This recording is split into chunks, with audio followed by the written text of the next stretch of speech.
우리가 에베소서 말씀을 가지고 계속 은혜를 받고 있습니다. 이 에베소서 1장을 우리가 다 했는데요. 이제 2장으로 들어가게 되죠. 에베소서 1장을 보면요. 1장에는 인간의 구원 역사에 대하여 성부, 성자, 성령, 삼위 하나님이 어떻게 관여하셨는지 하나님의 입장에서 하나님의 관점에서 인간의 구원에 대해서 기술해 놓았습니다. 이제 오늘부터 보는 2장에서는요. 인간의 관점에서 구원이 어떻게 우리에게 전해졌는지 우리가 어떻게 구원을 받게 되었는지를 인간의 관점에서 구원을 이야기하고 있습니다. 자, 이 성경은 인간이 구원받기 전에 상태가 어떤 상태였다고 이야기할까요? 오늘 여기 여러분 주보에 1절 같이 한번 읽어볼까요? 시작. 그는 허물과 죄로 죽었던 너희를 살리셨도다. 아멘. 인간에 대한 성경의 이해는 대단히 충격적이고 대단히 단호하죠. 너희들은 예수를 믿기 전에 너희들은 죽은 상태다. 네, 죽을 뻔한 상태가 아니고 죽은 상태다. 그래서 우리가 죽은 이유가 뭐냐? 허물과 죄로 인해서 죽었다라고 성경은 선언합니다. 물론 이건 영적인 것이죠. 우리가 지금도 숨쉬고 살아있으니까. 그런데 하나님 보시기에 너희들은 죽었다. 여러분 아담과 하와가 선악과를 먹기 전에 하나님이 이 선악과를 먹으면 정령 죽으리라고 했잖아요.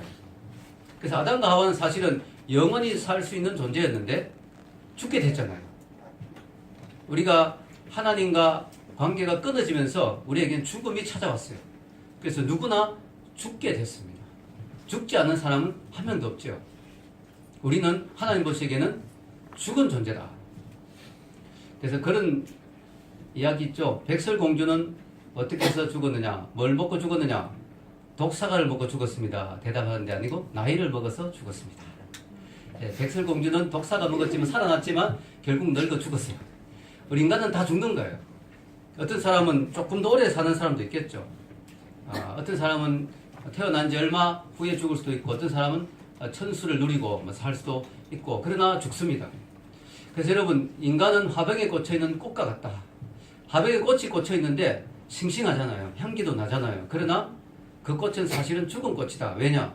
뿌리가 잘렸기 때문에. 뿌리가 잘려있기 때문에 그 화병의 꽃은 겉으로 보기에는 예쁘고 화려하고 싱싱하지만 사실은 유통기한이 있죠. 어느 정도 지나면 죽는 거죠. 죽어버리는 것이죠. 우리 인간도 마찬가지입니다.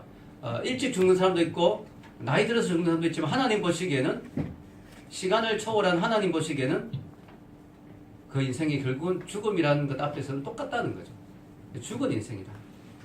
인간이 죽었다는 것은 또 어떤 의미가 있냐면은 영적으로 반응할 수 없는 존재가 됐다는 거죠. 하나님 보시기에 쟤는 살아있지만 죽은 것과 똑같다. 왜냐? 하나님께 전혀 반응하지 못하니까. 여러분 시체는 반응하지 않잖아요. 우리 인간이 하나님께 반응하지 않는 존재가 됐다. 그래서 하나님을 모를 뿐더러 하나님을 알려고도 하지 않고 하나님께 전혀 반응도 하지 않는 존재가 됐다. 성경은 그런 인간의 상태를 로마서 3장 10절 12절에 이렇게 표현하고 있죠. 읽겠습니다. 기록된 바 의인은 없나니 하나도 없으며 깨닫는 자도 없고 하나님을 찾는 자도 없고 다 치우쳐 함께 무익하게 되고 선을 행하는 자는 없나니 하나도 없도다. 이 주보에 제가 적어 놓았죠. 자, 여기 보면 인간의 상태가 뭐라고요? 전혀 하나님께 반응하는 자가 없다. 하나님을 찾는 자도 없다. 하나님 앞에서 선을 행하는 자도 없다. 하나도 없다라고 이야기를 합니다. 아무도 하나님을 찾지 않는다는 거예요. 우리는 하나님을 찾았는데 여러분 하나님 찾아서 교회 나왔죠? 이건 어떻게 된 겁니까? 이거는 하나님 쪽에서 먼저 손을 뻗어서 여러분의 잠들어 있는 영혼, 죽은 영혼을 깨워주고 살려줬기 때문에 지금 반응하게 된 거지. 그냥 하나님이 손대지 않고 놔두면 인간은 전부 죽은 상태여서 하나님께 아무도 반응하지 않는다는 거예요. 여러분 이렇게 인간이 영적으로 죽은 상태가 되면요. 육신의 죽음도 있고 영적으로 하나님께 반응하지 않을 뿐더러 더 심각한 문제가 있죠. 뭐냐면은 하나님이 싫어하는 일만 골라 하게 된다는 거예요. 죽었는데 또 하나님이 아닌 것에 대해서는 반응을 해요. 마치 좀비처럼. 좀비가 죽었는데 움직이잖아요. 예, 죽었는데 영적으로는 하나님이 싫어하는 일들에는 너무너무 반응을 또 잘해요. 자, 그래서 어떤 반응을 하느냐? 오늘 성경에 세 가지가 나옵니다. 하나님이 원하지 않는 세 가지의 모습이 모든 영적으로 죽어있는 인간, 하나님을 만나기 전에 인간에겐 있다는 거죠. 자, 그것이 바로 2절과 3절에 나오는데요. 같이 한번 읽어볼까요? 그때 너희는 그 가운데서 행하여 이 세상 풍조를 따르고 공중의 권세 잡은 자를 따랐으니 곧 지금 불순종의 아들들 가운데서 역사하는 영이라. 전에는 우리도 다 그 가운데서 우리 육체의 욕심을 따라 지내며 육체와 마음에 원하는 것을 하여 다른 이들과 같이 본질상 진노의 자녀이었더니. 자, 여러분, 문제가 뭘까요? 세 가지의 문제가 있죠. 첫째는 영적으로 죽은 자는 이 세상의 풍조를 따르게 된다. 마치 죽은 물고기는 물이 흐르는 대로 흘러가잖아요. 살아있는 물고기는 어떻게 돼요? 물살을 헤치고 거슬러 올라가기도 하죠. 그러나 죽은 물고기는 어떻게 돼요? 강물이 흐르는 대로 그냥 둥둥 떠내려가죠. 조금의 거기에 대해서 반항도 못하고 흐르는 대로 다 가게 됐습니다. 우리가 영적으로 죽어 있으면 어떻게 돼요? 세상의 풍조, 즉 세상의 흐름, 유시가 말로 트렌드라고 하죠. 세상의 어떤 걸 트렌드나 흐름이나 유행이나 이런 거에 그냥 따라가게 됐어요. 조금의 저항도 하지 못하고. 근데 문제는 뭐냐? 이 세상은 하나님 앞에서 타락하고 하나님 앞에서 불순종하고 하나님 앞에서 비도덕적이고 하나님 아닌 가치를 추구하는 것이 세상이죠. 그래서 여러분, 이 세상의 가치, 세상의 사람들이 추구하는 것, 이걸 그대로 다 따라가게 됐어요. 저항도 못하고. 영적으로 죽어 있으니까. 전혀 저항할 수가 없죠. 이건 아닌데, 이렇게 살면 안 되는데, 라고 생각 못하고, 다 그렇게 사니까, 그냥 따라가는 거죠. 이 세상 사람들의 판단의 기준과 가치의 기준들이 있습니다. 근데 그것이 하나님을 대적하는 성향이 있죠. 또 이 세상의 모든 가치의 기준은 뭐예요? 물질이잖아요. 돈이 하나님 자리를 차지하고 있죠. 그러니까 그 모든 기준이 다 세상의 물질, 성공 이런 걸 다 따라가게 되어 있습니다. 두 번째는 더 심각한 문제는요. 세상의 풍조만 따라가는 게 아니라 세상의 풍조를 만들고 그 풍조를 가지고 조종하는 사탄 마귀를 또 따라가게 됩니다. 여기 보면은 이 세상에 공중권세 잡은 자를 따랐다. 그리고 지금 불순종의 아들들 가운데서 역사하는 영이라고 해서 영적인 존재. 이 세상에는 영적인 존재가 있어요, 여러분. 무슨 사탄 마귀냐? 아니에요, 있습니다. 그런 영적인 존재가 이 세상에 존재하는데요. 우리 눈에 안 보일 뿐이죠. 공중권세 잡고 있다. 즉 우리보다 약간 높은 데 위치하고 있어요. 우리보다 조금 우월한 존재예요. 그래서 하나님 같은 존재는 아니죠. 하나님보다는 조금 밑에 있어요. 그래서 이 공중권세 잡은 자들이 불순종의 아들들 가운데서 역사한다. 하나님께 불순종하게 만드는 그런 악한 영의 존재가 있어요.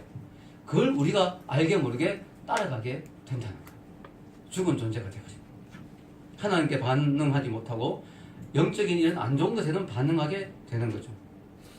여러분, 우리 인간의 마음에는 회색지대가 없습니다. 하나님으로 채워지지 않으면 세상의 것으로 채워지게 돼 있고, 세상 것으로 채워지면 그것이 악한 사탄 마귀의 그런 영으로 채워지게 돼 있는 거예요. 하나님의 자녀가 아니면 사탄의 자녀가 될 수밖에 없는 것이 우리 인간의 모습이에요. 우리는 중간지대가 없습니다. 세 번째는 육체의 욕심을 따라 살게 되는 거죠. 자기중심적이고 이기적인 우리 육체의 본능만을 따라 사는 것. 즉 영적인 거, 고상한 것을 추구하지 않고 육체와 마음에 원하는 것만을 따라가게 됐어요. 세상 사람들 보면요, 진짜 모든 것이 육체의 어떤 욕구만을 채우기 위해서 사는 경향이 정말 많잖아요. 그래서 여러분, 우리가 영적 전쟁이라는 말 많이 쓰죠. 영적인 전쟁. 영적인 전쟁할 때 이 세 가지와 우리는 싸워야 된다. 이 세 가지를 통해서 우리 시험이 막 찾아온다. 그 세 가지가 사탄, 세상, 나 자신. 이 세 가지 우리가 영원히 써야 될 대상이거든요. 우리가 천국 갈 때까지. 그래서 교회를 뭐라고 해요? 전투하는 교회라고 그러잖아요. 전투하는 교회. 이 지상의 교회는 천국 가기 전까지는 영적 전쟁을 계속 해야 돼요. 그런데 이 세 가지, 나 자신과 싸우는 거 참 힘들죠, 여러분. 나 자신과 싸우는 거. 그리고 이 세상과 싸우는 거 힘들죠. 이 세상의 흐름이나 물결이 너무 거세니까, 눈에 보이는 게 전부 죄니까, 그죠? 이걸 따라, 이게 거슬러 올라가기 힘들잖아요. 그리고 사탄 마귀의 시험 정말 힘들죠. 근데 오늘 이 세 가지가 다 나오는 거예요. 너무 신기하죠? 세상의 풍조, 공중것에 잡은 마귀, 그 다음에 육체의 욕심, 육체의 본능. 이 세 가지가 다 나와요, 다 나와. 너무 신기하지 않습니까?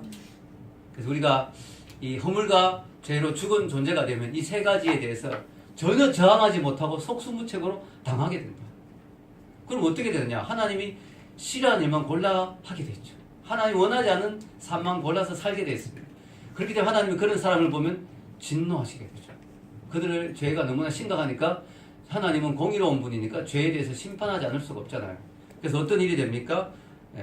바로 자 우리가 3절 우리 안 읽었죠? 읽어봅시다. 전에는 우리도 다 그 가운데서 행하여 우리 육체의 욕심을 따라 지내며 육체와 마음에 원하는 것을 하여 다른 일과 같이 본질상 진노의 자녀였더니 자 이 3절에 보면요 우리가 결국 이런 사탄과 세상과 우리 육체의 욕구와 본능만을 따라 살다 보면 어떻게 된다고요? 하나님 앞에서는 본질상 뭐가 된다고요? 진노의 자녀가 된다는 거예요. 우리가 하나님의 자녀가 돼야 되는데 진노의 자녀 즉 사탄의 추종자 사탄의 자녀 하나님 보시기에는 심판할 수밖에 없는 대상이 되고 만다는 거예요. 그게 우리 인간의 모습이라는 거죠. 되게 심각한 거죠. 여러분 정말 심각하죠.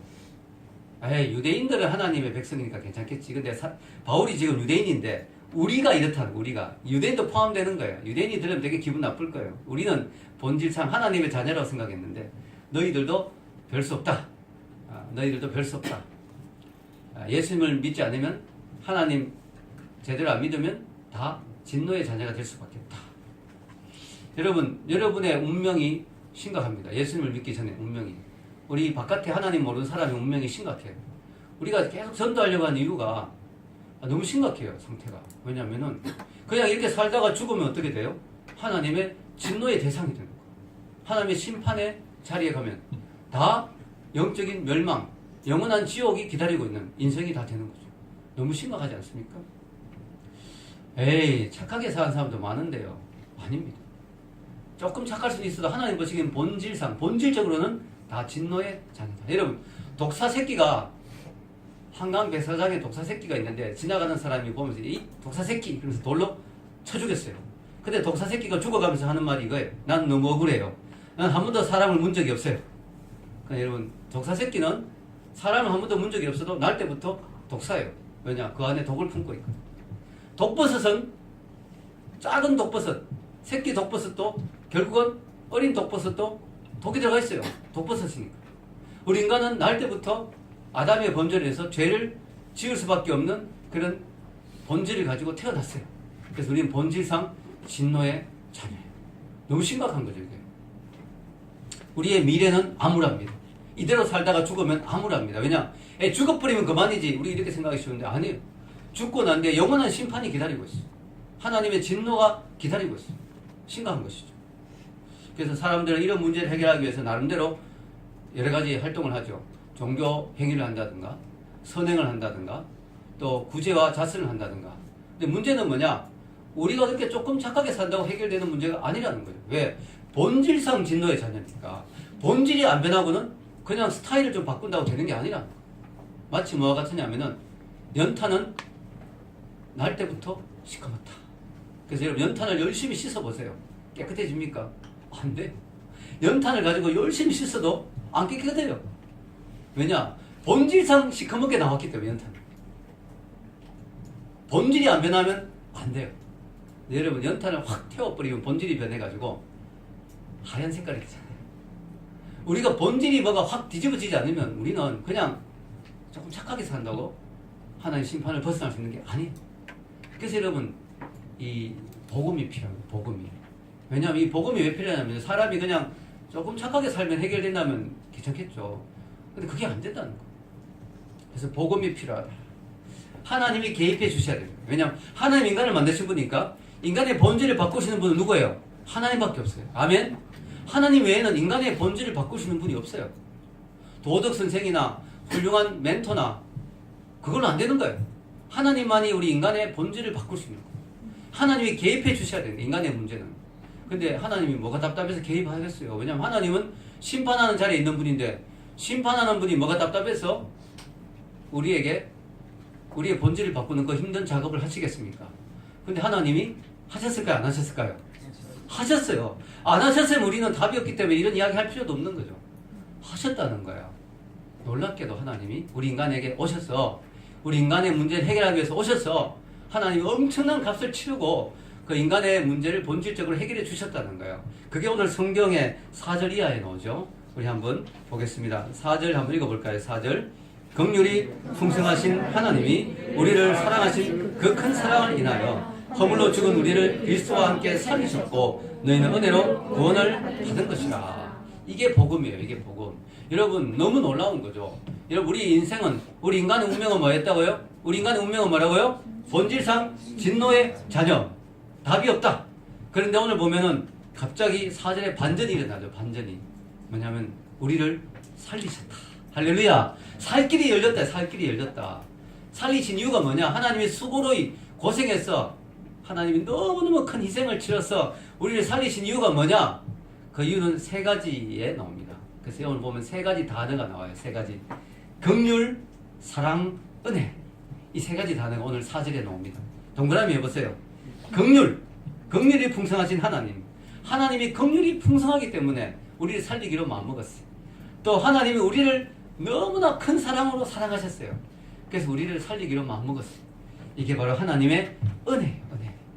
그래서 여러분 이 세 가지 단어를 한번 살펴봅시다. 긍휼한 건 뭐예요? 긍휼이란 건? 그건 뭐냐면 불쌍히 여기는 거죠. 불쌍하게 생각해줘. 하나님은 우리의 처지를 보시고 잘됐다 이놈들. 죄 지었는데 죄값으로 잘 죽어라. 이렇게 하시지 않고 불쌍하다. 불쌍하다. 저들이 죄를 지었어. 죄값을 받는 건 당연하지만 그래도 내가 만든 피조물인 인간이 죄를 지어서 영원한 지옥으로 가는 거 불쌍하다고 하나님 생각하세요.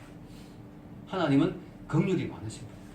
너무 감사하죠. 하나님은 공의와 정의만 있는 분이 아니라 긍휼과 사랑이 있는 분이란 거예요. 아멘.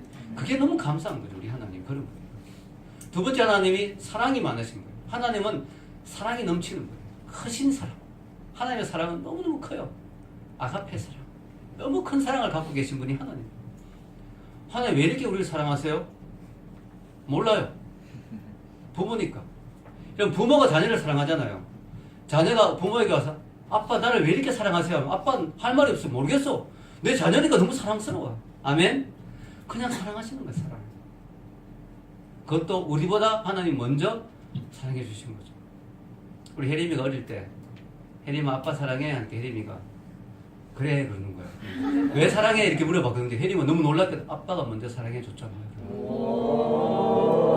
제가 그때 너무 감동이 됐어요. 여러분 우리가 너무 감사한 게 우리는요 죽은 존재이기 때문에 하나님을 사랑해야 된다는 것도 몰라요. 그죠? 하나님에 대한 인식도 없어요. 그런데 하나님이 먼저 우리를 사랑해 주셨어요. 아멘. 먼저 사랑해 주셔서 우리에게 와주셨어요. 구원을 베풀어 주셨어요. 그리고 하나님의 은혜로 우리를 구원해 주셨어요. 여러분 긍휼과 은혜의 차이가 뭔지 아세요? 긍휼과 은혜의 차이가 커요. 긍휼은요 마땅히 받아야 될 심판을 받지 않는 게 긍휼이에요. 불쌍히 여기는 거예요. 은혜는 뭔지 아세요? 받을 자격이 없는 걸 받는 게 은혜예요. 자, 우리는 긍휼만 해도 대단하죠. 왜냐하면 하나님의 긍휼을 베푸셔서 심판을 안 하셔서 심판을 면제해 줘서 우리가 지옥 가지 않게 됐어요. 그것만 해도 너무 감사한 거죠. 지옥 가지 않게 됐으니까. 그게 긍휼이에요. 근데 긍휼은 우리가 천국 못 가요. 긍휼은 그냥 지옥 가지 않게 해준 그거예요. 봐준 거예요. 봐준 거. 면제해 준 거예요. 근데 그렇다고 우리가 천국을 못 가요. 왜냐하면 천국은 들어갈 자격이 있어야 들어가거든요. 근데 은혜는 뭘까요? 자격이 없는 걸 받는 게 은혜예요.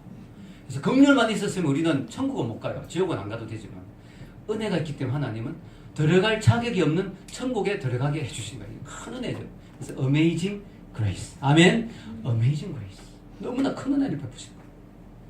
여러분 우리가 죄가 너무 커서 지옥 가야 되는데 지옥 가지 않게 면제해 주신 것만해도 큰 긍휼인데 그게 하나님은 또 은혜까지 베푸셨어요. 마치 뭐와 같으냐면 이거예요. 컨닝하다 걸렸어요. 제가 교수잖아요. 한동대 교수. 컨닝하다 걸렸어요. 야, 너 F죠, F. 컨닝하다 걸렸어요. 근데 봐줬어요. 교수님이. 그래, 한번 처음이니까 봐준다. 그것만 해도 고마운데 부르더니 A+ 줄게 이런 거. 이거는 뭐 엄청난 이야기죠. 아니 F 안 받은 것만 해도 너무 감사한데 A+를 주시는 거야. 그 문제가 있죠. 이 교수는 뭐예요? 문제가 있는 교수죠. 문제 있는 교수죠. 왜냐? 아니 이거는 불합리하잖아요. 불공정하고. 이거 문제 있는 교수예요. 그래 되면 안 되는 거예요. 하나님은 그렇게 하셨어요. 근데 하나님이 문제 있는 거 아니죠. 왜냐하면 하나님은 대신에 뭘 하셨어요? 자기 아들을 희생했어요. 아멘? 자기 아들을 이 땅에 보내서 십자가에서 벌거벗고 온몸에 피를 흘리고 죽게 하심으로 우리 죄를 대신 다 덮어씌워서 우리 죄의 값을 다 치러줬기 때문에 하나님은 불공정한 게 아니에요.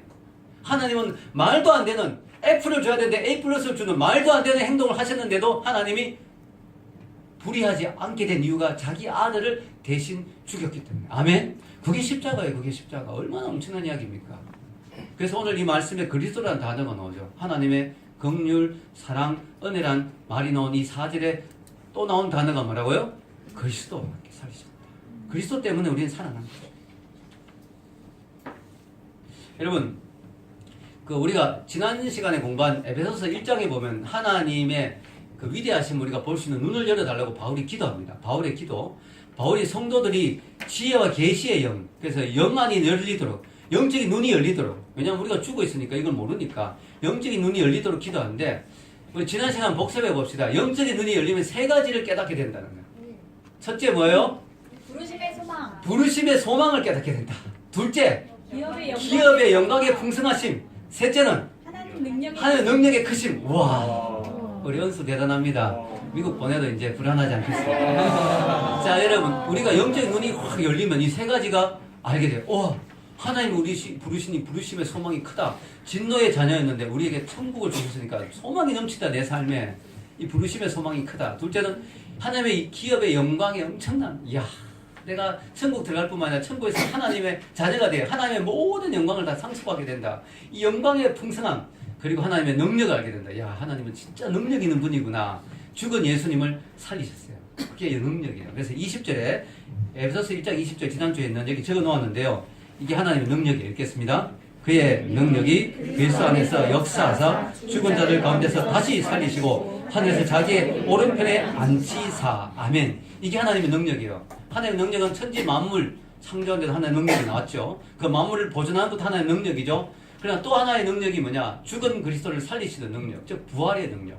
그리고 그분을 존귀하게 만들어서 하늘로 성천시키셔서 하나님 보좌 우편에 앉아서 만물을 통치하고 다스리는 그 능력을 주셨어요. 하나님 능력이 없으면 그런 능력을 어떻게 주겠어요, 예수님에게? 하나님은 만물보다 더 크신 분이니까 만물을 다스리는 능력을 예수님께 주셨어요. 이게 하나님의 능력이에요. 근데요, 놀라운 게 있어요. 뭔지 아세요? 오늘 에베소서 2장 말씀을 제가 묵상하다 보니까 너무 놀라운 게, 이 하나님의 능력이 그리스도에게서 끝난 게 아니라는 거예요.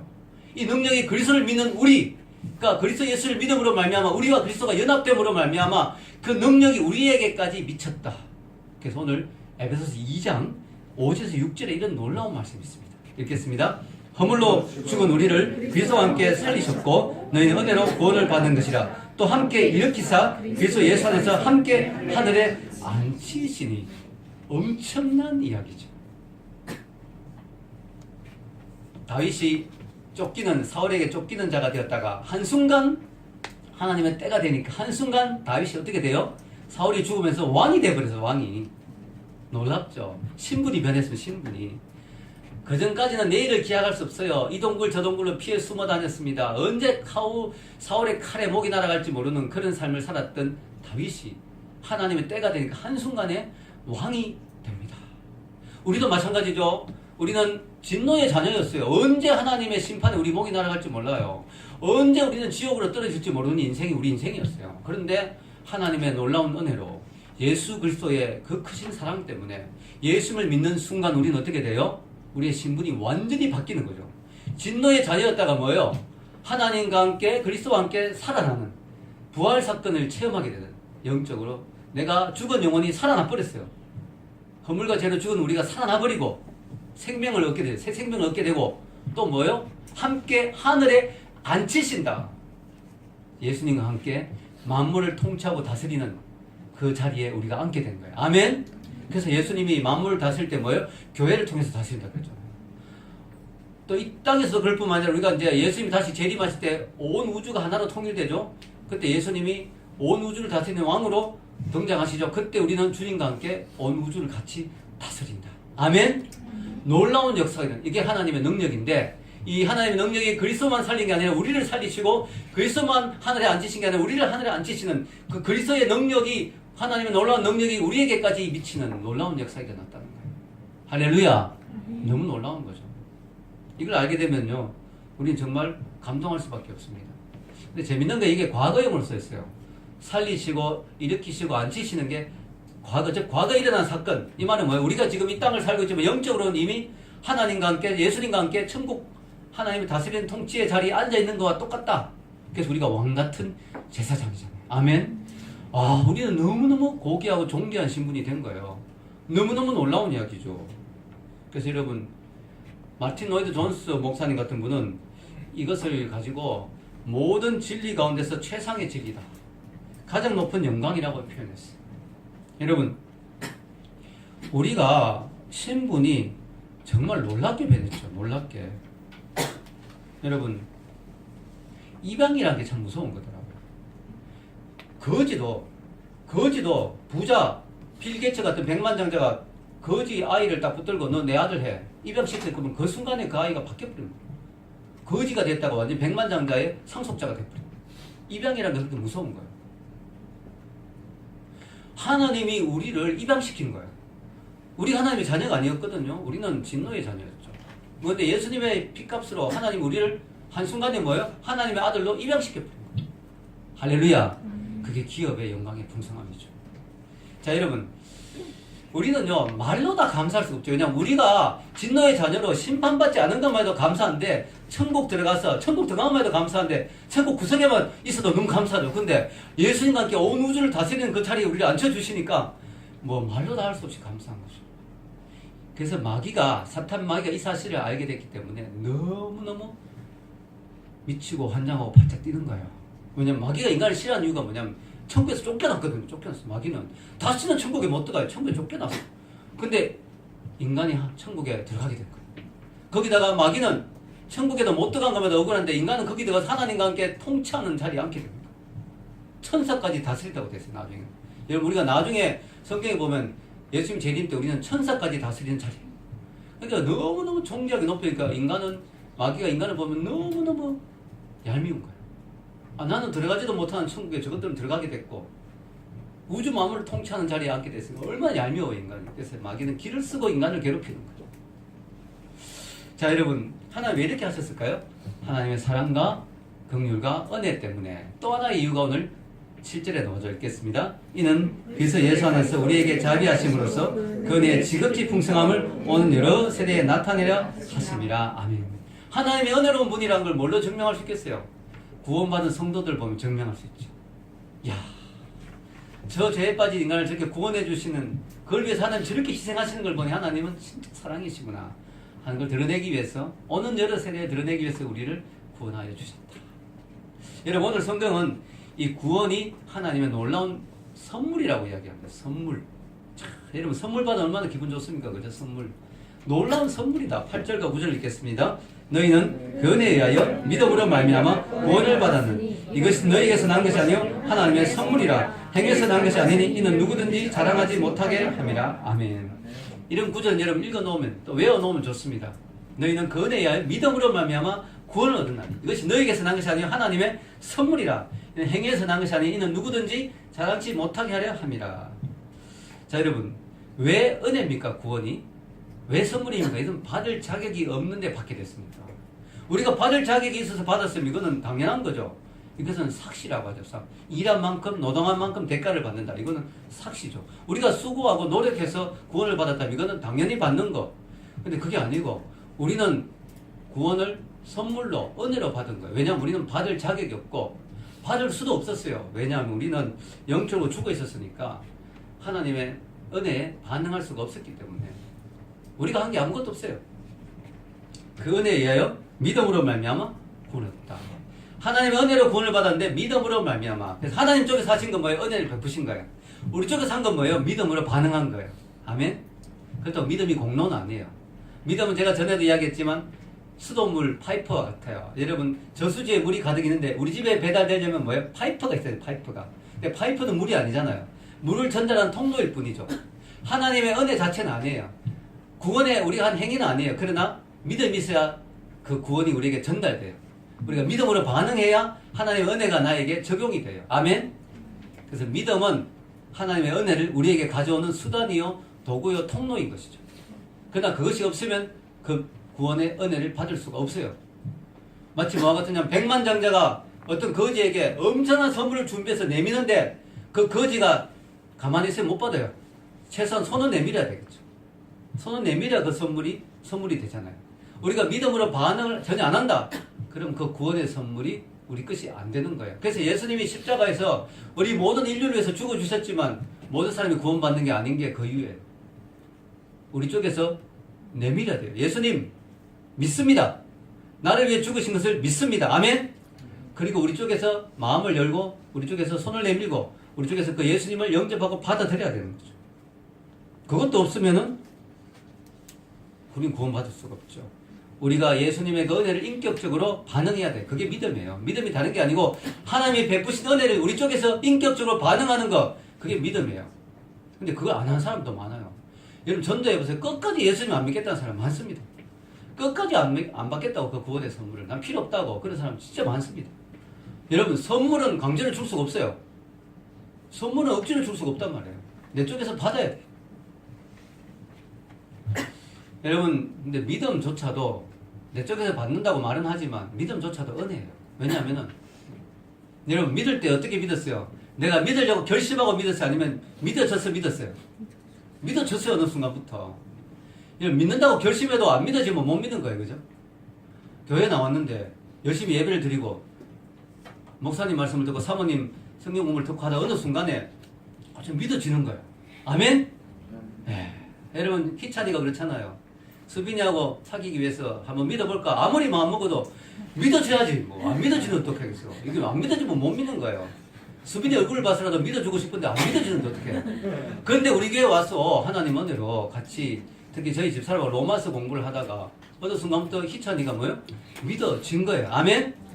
믿음을 선물 하나님 주신 거예요. 아멘? 믿음은 선물이에요. 믿음조차도 선물이에요. 그럼 우리는 뭘 해야 되냐? 안 믿어지면 기도해야 돼요. 하나님 믿어지게 도와주세요. 믿음을 선물로 주세요. 하나님 제게 이 믿음을 선물로 주세요. 저 믿고 싶습니다. 그런데 안 믿어집니다. 믿음을 선물로 주세요. 아멘? 그 기도를 꼭 해야 돼요. 그 기도를. 그러면 하나님이 믿음을 선물로 주세요. 안 주세요? 주십니다. 여러분. 그래서 여러분 오늘 우리 성경에는 이 성경에는 믿음을 행위에서 난 것이 구원이 행위에서 난 것이 아니라고 말하죠. 구절 한번 읽어볼까요? 행위에서 난 것이 아니니 이는 누구든지 자랑하지 못하게 함이라. 그래서 우리 구원은 하나님의 선물이다. 우리 행위에서 나온 게 아니라. 그래서 자랑할 게 아무것도 없어요. 천국 가서도 자랑할 게 내가 잘 믿어가 왔거든. 그것도 못해요. 왜냐하면 믿음도 하나님 선물로 주셨으니까.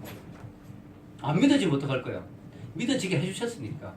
그래서 우리가 자랑할 게 1%도 없어요. 그 천국 가면 전부 다 겸손해요. 한마디만 하죠. 하나님의 은혜입니다. 지용 형제 어떻게 천국 갔어요? 하나님의 은혜입니다. 용승 형제 어떻게 천국 갔어요? 하나님의 은혜입니다. 그 말밖에 할 말이 없어요. 하나님의 은혜입니다. 아멘? 하나님의 은혜입니다. 그 말밖에 할 말이 없어요. 여러분 우리가요 오늘 에베소서 2장 1절을 시작하면서 분명히 말한 게 뭐예요? 허물과 죄로 인해서 우리가 뭐예요? 죽었다 했죠. 죽은 사람의 특징은 뭐예요? 반응할 수가 없다. 죽어있는 사람에게 무슨 욕을 해보세요. 야! 반응 안 해요. 죽은 사람한테 가서 막 칭찬해보세요. 멋지습니다. 반응 안 해요. 죽은 사람은 발로 걷어차도 반응 안 해요. 죽은 사람의 특징은 전혀 반응이 없다. 우리가 하나님께 지금 반응해서 구원을 받았잖아요. 그것도 하나님이 우리에게 그런 은혜를 안 주셨으면 반응할 수가 없다. 이거 성경에 예수님께서 이렇게 말씀하시죠. 요한복음 6장 44절 읽겠습니다. 나를 보내신 아버지께서 이끌지 아니하시면 아무도 내게 올 수가 없으니. 하나님이 이끌어주지 않으면 아무도 올 수 없다. 심지어는 교회조차도 올 수 없다. 교회도 아무나 옵니까? 아무나 못 옵니다. 하나님이 선택한 백성 아니면요 교회 못 옵니다. 어떻게 옵니까? 교회 얼마나 오기 힘든데요. 죽어도 안 오죠 교회. 여러분 전도해 보시죠. 죽어도 안 옵니다. 하나님이 이끌지 않으면 교회 못 와요. 교회. 예수님 말씀에 이끌어 주셨기 때문에. 아멘. 여러분 그래서 이거 선택의 교리가 나온 거죠. 하나님이 우리를 선택해 놓았기 때문에 믿으시는 거예요. 선택해 놓았기 때문에 하나님께 반응한 사람이 된 거예요. 여러분 우리가 읽은 사도행전 요즘 큐티하는데 사도행전 13장 48절 읽어보겠습니다.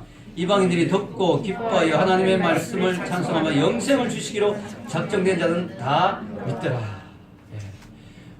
여기 보면 성경에 복음을 전했는데 믿는 사람도 있고 안 믿는 사람도 있어요. 전한다고 다 믿는 거 아니에요. 근데 믿는 사람이 나오더라. 근데 그 사람은 영생을 주시기로 하나님이 작정해 놓은 사람이기 때문에 믿더라. 이렇게 성경은 이야기합니다. 아멘. 여러분 하나님이 우리를 선택하시고 우리에게 영생을 주시기로 작정해 놓으셨다는 게 얼마나 감사합니까? 근데 여기서 여러분 꼭 기억해야 될 게 있어요. 뭘까요? 제가 자주 강조하지만 구원을 선물로 받다 보니 귀중한 걸 몰라요. 왜? 내가 고생한 게 없거든. 그러니까 내가 값을 치른 게 없으니까 이게 얼마나 귀중한지를 몰라요. 하나님 쪽에서는 엄청난 값을 치렀죠. 자기 아들을 희생했으니까. 근데 이게 그냥 우리에게는 공짜로 주어졌으니까 구원이 선물이다 보니까 공짜라는 개념이 있잖아요. 공짜로 주어졌다 보니까 귀한 줄을 몰라요. 이게 문제예요. 이게. 자, 여러분, 제가 언젠가 교회에서 한 형제가 저에게 볼펜을 선물로 준 적이 있습니다. 볼펜을 선물로 줬는데요. 제가 그 볼펜을 받으면서 뭐 선물 또 여러 사람에게 많이 받다 보면 아무 생각 없이 받을 수도 있겠죠. 그리고 좀 쓰다가 그냥 구석에 던져 놓을 수도 있겠죠. 볼펜은 많고 집에 하니까. 중요한 건 제가 한 푼도 돈을 안 냈다는 거죠. 그러다 보니까 이 볼펜을 받으면서도 귀한 줄을 모를 수 있겠죠. 그러니까 실제로 볼펜을 그냥 봤는데 그 형제가 한마디를 했어요. 근데 그 순간 제가 이 볼펜에 대한 생각이 좀 달라지게 됐어요. 그 형제가 볼펜의 가격을 말하지 않았어요. 근데 볼펜을 주면서 이런 말을 했습니다. 목사님 잃어버리지 마세요. 딱 주면서 이런 말을 했어요. 목사님 잃어버리지 마세요. 그 말 딱 듣는 순간 이 볼펜이 좀 비싼 볼펜이다. 이게 좀 귀한 볼펜이구나. 이게 되게 값을 주고 산 볼펜이구나. 그러니까 이 형제가 이런 말을 하지. 내가 허술하게 대할까봐. 내가 그냥 소홀하게 대할까봐. 뭐 어디 놔둔지 모르겠어. 막 구석에 처박혀 있을까봐. 왜냐하면 본인은 목사님에게 마음먹고 볼펜을 선물하려고 자기는 값을 치렀다는 거예요. 그렇기 때문에 이 볼펜이 함부로 취급당한 건 좀 마음이 아프다는 거죠. 제가 아무 말 안 했으면 그냥 아무 생각 없이 받았을 텐데 그 형제가 그 말하는 순간에 제 속에서 어떤 생각이 들면 이 형제가 모처럼 마음먹고 목사님에게 볼펜을 선물하기 위해서 되게 값을 치렀구나. 나름대로 자기 손에선 최선을 다해서 돈을 좀 치르고 산 볼펜이구나. 그렇다면 내가 이 볼펜을 좀 귀하게 생각해야 되겠다. 그런 생각이 들었습니다. 그래서 제가 그 볼펜을 지금도 아끼고 귀하게 생각하고 또 어디 가서 책에 사인한다든가 할 때 이렇게 쓰는 이렇게 예쁘고 귀한 볼펜으로 사용하고 있습니다. 여러분 제가 왜 이런 이야기를 하냐면요. 우리가 하나님의 선물도 마찬가지예요. 하나님 우리에게 선물을 줄 때 이런 말 하고 싶을 거예요. 귀하게 다뤄달라고. 귀하게 좀 생각해 줬으면 좋겠다. 왜냐하면 내 아들이 피를 흘렸다. 내 아들이 이 선물을 주기 위해서 너희들을 위해서 죽어주었다. 너희들이 이 구원의 선물을 좀 귀한 것으로 생각했으면 좋겠다. 이 말을 하나님이 하고 싶을 거예요. 아멘? 우리가 그래서 오늘 말씀을 기억하면서요. 이 귀한 선물을 평생 감사하면 좋겠습니다. 결론을 내리겠습니다. 오늘 저는 신분의 변화에 대해서 말씀을 전했죠. 우리가 원래 본질상 뭐였다고요? 진노의 자녀였다. 끔찍한 상황에 있었다. 우리는 죽으면 바로 지옥 가야 되는 상황이었다. 그런데 여러분 우리가 하나님의 크신 사랑과 긍휼과 은혜로 인해서 뭐예요? 하나님의 자녀가 되었다. 자녀만 된 게 아니라 하나님과 함께 예수님과 함께 온 우주를 다스리는 그런 자리에 앉히셨다. 할렐루야. 여러분 우리가 하나님의 은혜를 잊지 않는 방법은 과거에 우리가 어떤 존재였다는 걸 늘 기억하는 게 중요합니다. 개구리 올챙이적 모른다 이런 말 있잖아요. 우리가 좀 잘 나가고 좀 잘 되면 또 옛날을 잊어버려요. 우리가 과거에 얼마나 힘든 상황이 있었는지 우리가 얼마나 심각한 존재였는지를 꼭 잊지 말아야 됩니다. 그렇게 될 때 우리가 존귀한 존재가 되어도 늘 감사하죠. 그걸 잊어버리면 안 된다는 거죠. 또 하나 우리가 말씀드리고 싶은 건요. 마지막으로 오늘 말씀을 듣는 분들 가운데 혹시 아직까지 이 귀한 선물을 못 받은 분이 있다면 전 이 시간 마음을 열고 이 귀한 선물을 받으시기를 축원합니다. 너무 귀한 선물을 하나님이 우리에게 주셨잖아요. 이 선물이니까 얼마나 감사합니까? 받으면 내 것이 되는데 이걸 안 받아가지고 우리가 진노의 자녀로 그냥 영원한 멸망으로 가는 인생이 되면 너무 억울하지 않습니까? 그래서 오늘 말씀을 기억하시면서요. 이 선물, 하나님 우리를 위해서 준비하신 이 귀한 선물, 예수님의 십자가를 통해서 주신 이 구원의 선물을 꼭 받는 여러분이 되시길 주의 이름으로 축원합니다.